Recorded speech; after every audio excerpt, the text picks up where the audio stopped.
And joining me now for more is Max Fradwolf, Senior Analyst at Greencrest Capital. Welcome, Max. So we just took a look at food waste here in America, an enormous amount of food wasted each year. At the same time, at the soup kitchen, the lines are getting longer and longer. What does this all have to say about the state of the United States today? Well, I think it's a little bit of a poignant holiday reminder about some of the limitations and issues with a market economy. You make food to make money and you want to sell it. What people do with it after they purchase it is kind of a separate matter. And in an economy where growth is placed on a pedestal, where there's a premium on growing, you have to figure out a way to grow your profits, grow your revenues by constantly selling more food. But even with the obesity and the diabetes epidemics, which you mentioned in your report, there are limits on how much people can consume when it comes to food. So there's a limitless need to sell more and grow your sales if you're in the food production or distribution business. But there really are limits to what the population of the United States, albeit a growing population, can possibly consume. And part of what happens with the overage or the excess is it ends up being an expensive problem that some people live off of in their dumpster diving. But actually many restaurants and grocery stores pay a small fortune to have carted around and dumped in landfills. So would you say that this is kind of a result of a capitalist society, a negative impact of that capitalist culture? Sure, it's a consumptionist as much as it's a capitalist. So it's a kind of culture of consumption and overconsumption, and people tend to lose interest in what happens to any product after it's consumed. So if you're in the book business, you don't really care if people are reading the books, you care if they're buying the books. If you're in the corn business or the wheat business or the meat business or the dairy business, what determines your success or failure, your longevity or your short duration, your death as an industry, is whether or not you can sell the stuff. How it gets used, the sort of human interaction of using products, is almost outside the purview of the market, because what you're really trying to figure out is, can I sell everything? Can I sell more? Can I sell it at a profit?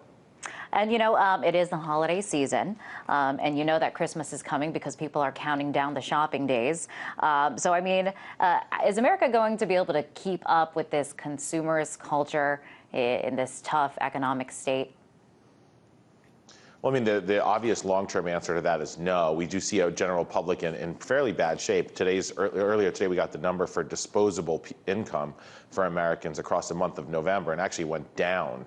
So it was actually lower than it was in October. In the long run, we can't. There's also an ecological component here. There's an ecological carried limit to the population and the resource consumption.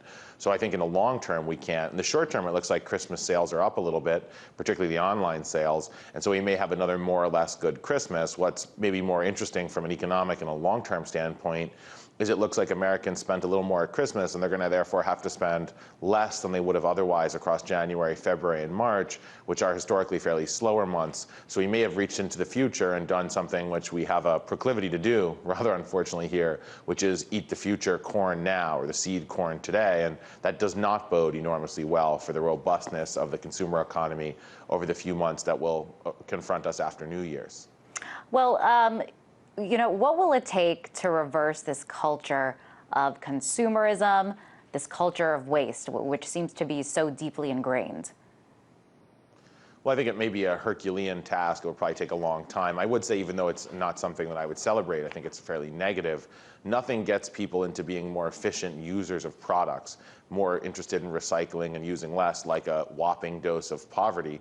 And 40 years into more or less stagnant wages, we do see a trend toward less consumption, at least in some areas. That's likely to continue as we stick around, 8.5+% unemployment and a very difficult wage increase market. So most people haven't seen any wage increase for several years now, and they're still over 8.5% official unemployment. That will probably reduce the amount of waste that we produce. The problem that we may have globally in terms of resource prices and ecological issues is that the world has modeled its consumption more or less after an overconsumption pattern that became popular in the United States during the heyday of American wealth in the 50s and 60s. And that does not produce an altogether positive set of results for the global economy either. And speaking of poverty, the latest census report shows shocking poverty statistics. A record number of Americans, 1 in 2, are now living in poverty. Talk about what is contributing to this shrinking middle class.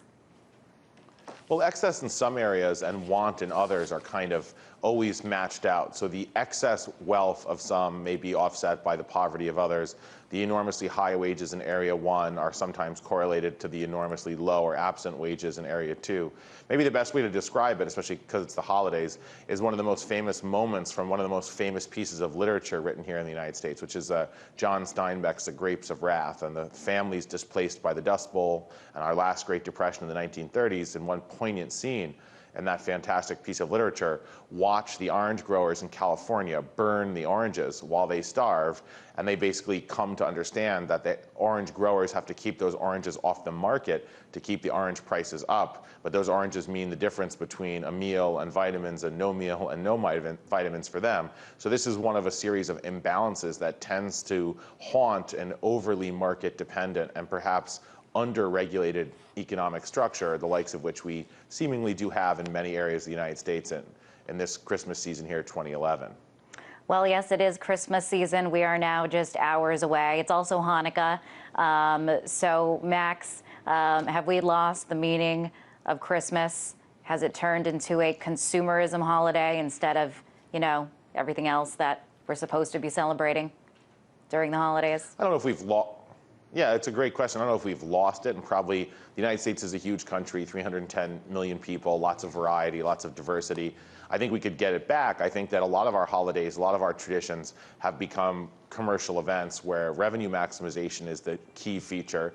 And part of the important place of a holiday, whether it's Kwanzaa, Christmas, Easter, Thanksgiving, any of the holidays, is to remember our connection to each other, what we dream of in terms of a better society. I don't think that's lost and gone, but I do think it's a sort of quiet voice amid a din made by commercial appeals and a kind of major consumption focus in the U.S. economy, which is the largest economy in the world, $15 trillion, and 70% of that private consumption.